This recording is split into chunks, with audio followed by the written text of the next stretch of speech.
Welcome to Trading Couch Pre-Market Analysis. Firstly, let's have a brief look into what happened today in the market, and how trades could have been taken.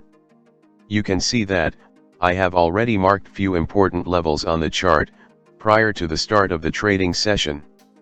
My conviction before the market based on the levels is that I will be looking into short trades if there is rejection from the resistance zone, and shall be looking for long trades near the support zone or the gap zone if the price sustains near those areas. Quickly, let's look into the relevance of the areas that have been marked. This is the major resistance zone, from where the price has been rejected several times. This is a minor support zone, marked as the previous day's zone of reversal. This zone is the gap area, which was caused due to gap up opening on February 8th, and also happens to be an area of virgin CPR. And finally, this area is swing low and also a fresh demand zone. That means if the price reached this zone today, it has high probability of reversing from here. Let's begin. The first candle appears to be bullish candle, but the wick rejection from previous day high and resistance zone is not a good sign. We have to wait for proper price action. We cannot jump into trade immediately, even as the candle has taken support from the CPR.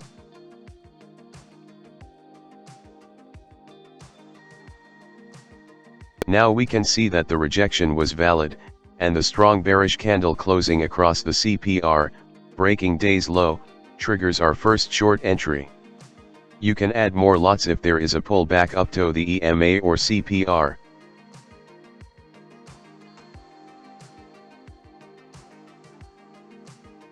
We can see that our minor support zone was broken and the zone no longer remains a valid support, but can act as a resistance. However, the price now is near the gap area, and we can witness the closing of the gap by the price. Hence, we have to be careful in taking further short trades. Wait for proper price action. Now we can see that the price consolidated near the gap area, and moved up with strong bull candle. So shall we take a long trade now? The answer is no, because the price is still below EMA, and also the volume on the candle is low, showing a divergence. So this move can be a pullback to continue downwards. Hence, wait for proper confirmation above the important areas, and it is unlikely that the price turns away without filling the gap. So wait for price action to speak clearly. Now we see a long consolidation near EMA, and the minor support, which is now acting as minor resistance. And the formation of the bearish engulfing candle triggers a short entry for me, with the target being the gap border.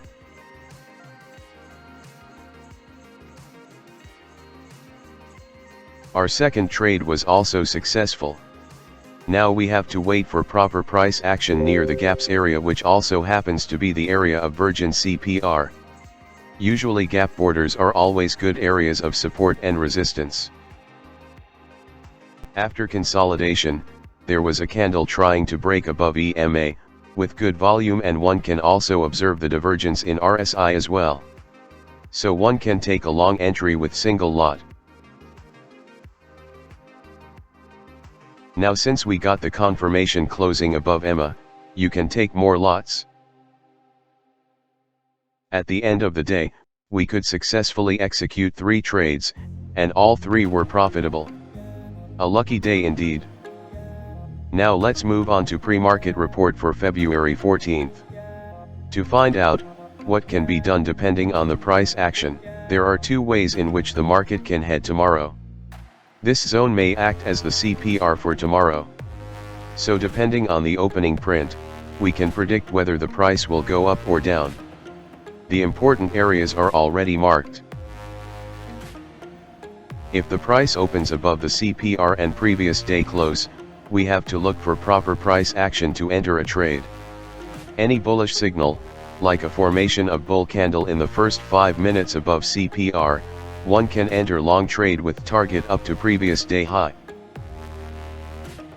And if there is a gap down, and first 5-minute candle or subsequent candles closes below previous day close, then the price might fall further, but since the gap area is there immediately below, one has to wait for a pullback up to CPR, and can enter short trade upon formation of a bearish rejection candle below CPR.